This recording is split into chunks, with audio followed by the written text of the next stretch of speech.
think over the last couple days really I've been seeing a lot of this tune, The Last Train Home, alongside the hashtag #FreeWatkins, and I for one, I don't think I'm ready to forgive that particular crime, but it's a bit weird to see that.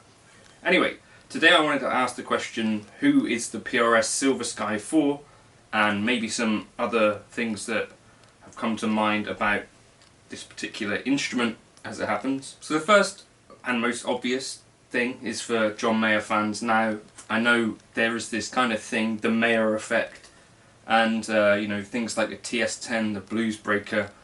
There's this kind of Midas touch with Mayer, and I think he's got a very active community of fans that are definitely into gear and stuff like that. So whether that's certain amps and stuff that he's used, whether that's guitars that he's used, certainly pedals that he's used, I know that there's definitely like a keenness for people to get hold of those, even watches. Pedals, I guess, are the most accessible thing, so it makes sense that even if a TS10 is expensive, it's still more accessible than something like a guitar. So there's definitely this thing going on with Mayer. I guess for me that is clearly the main target audience. Just by being associated with John Mayer, there's a certain amount of PRS Silver Skies that will sell. And I feel like he's sort of one of the last, or the most kind of current. There's not really anyone since him that I can think of that's been that kind of much of an influence in the guitar world.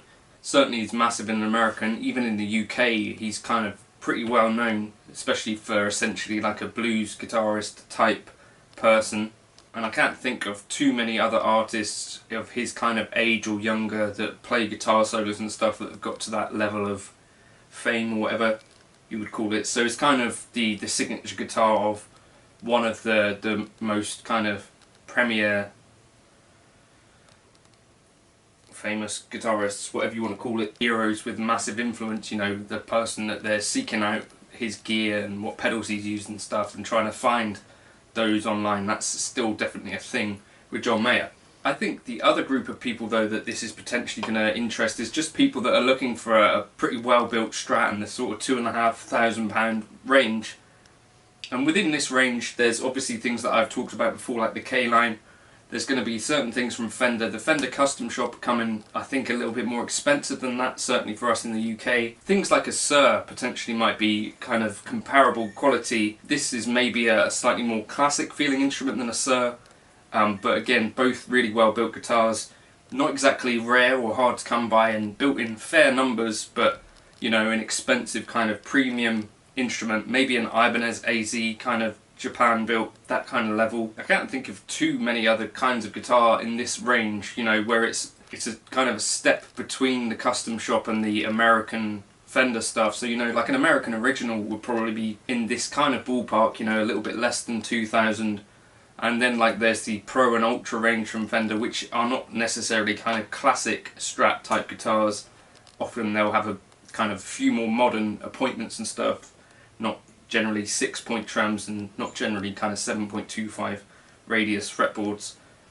So for that kind of thing, I guess you'd be looking at like the American Original range, or maybe some of the Fender Mexican road worn stuff, but they're not in this kind of $2,500 price point.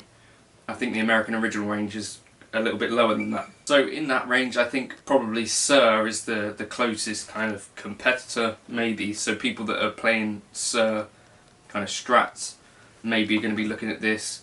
People that are playing Fender Custom Shop Strats as well, I think, are going to be looking at these, but those are obviously quite a bit more expensive. Quality and playing wise, I feel like they're in a similar sort of league, probably. And I had another question, which was kind of, why does this even exist? And I think it comes down to Fender sort of dropping the ball in some ways. So you've got like 3 guitarists to me that stand out as should be playing Fender type instruments. So you've got Mark Lettieri, you've got John Mayer, and you've got Josh Smith. Now they're all on different kind of levels, like John Mayer's in his kind of own atmosphere. But you know, these are players that a Fender shaped guitar seems to be definitely part of their image. You know, Josh Smith has been playing a Telly, built by someone else, but it is a Telly. Mark Lettieri playing a Grosh guitar for ages, that's a Fender type guitar. And John Mayer, obviously quite well known for playing Fender vintage instruments and his own signatures as well. It seems to me like they've focused their attention on maybe younger audiences and younger players and stuff, and maybe there's something that PRS or Ibanez are able to offer these guys that Fender aren't willing to match at the moment, which seems to me to be a little bit of a strange thing. But I think maybe these guitarists are more valuable to these other companies, you know, like a blues guitarist, a fan of Josh Smith, might not have considered Ibanez as a potential avenue for a blues player. Now that Josh Smith is affiliated with them, perhaps that's someone they might look at again. Similarly with John Mayer, if you're, you know, a big John Mayer blues fan, you look at the PRS, the offering that they had up till now, and you think, does that work for blues? Now suddenly there's an instrument that makes you look at that. Similar sort of thing for Mark Terry. So I guess for these slightly smaller companies than Fender, it makes sense to chuck some money John Mayer's way or Josh Smith's or Mark Terry's way and say, we want to build a signature guitar with you. Whereas Fender, I guess, probably is fine if they don't have those players. Although to me it seems really weird that John Mayer's not playing a Fender. Everyone who knows about John Mayer already knows about Fender. Everyone who knows about Josh Smith already knows about Fender. Everyone who knows about Mark Terry is going to already know about Fender guitars. So I guess they're not really reaching new people through those particular artists, but PRS, Ibanez probably are. And then there's this other thing, like with the K-Line or the small builders like Grosh or whatever.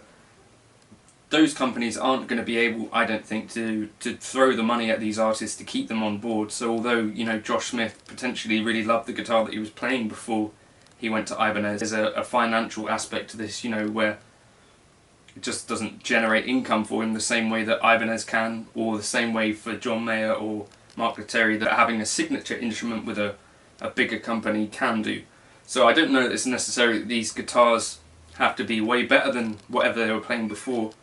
If they generate the money, then that kind of makes the argument itself, I guess. So those are the two kind of crowds that I guess these are for. There's the John Mayer fan, but there's also the person that's looking for that kind of vintagey spec Strat. You know, you're not going to find too many. I don't know if Sir make a 7.25 radius board, and I don't know that Fender make a terrible amount of those, not in their modern style anyway, but maybe in their vintage kind of line and in their custom shop lines. And I guess the Fender Mexican road worn kind of stuff that comes with vintage radiuses and stuff, kind of filling a niche in that $2,500 thing. Sir and Anderson seem to be kind of some of the main kind of players there that are bigger or slightly bigger companies versus people like K-Line or Grosh or these kind of really pretty small boutique companies. So I guess that's who it's for. If you've got thoughts on who these guitars might be good for, feel free to leave them below. Have you seen any other artists other than John Mayer playing one long term? That'll be interesting to see, I guess. See if someone else is happy to play John Mayer's guitar live. I can't find anything that I don't really like about the instrument, except for the kind of appointments. They look a bit, to me, a little bit too plasticky. Yeah, anyway, thank you for stopping by, and that's probably my last thoughts on the PRS Silver Sky. Hopefully that was interesting to one or two people.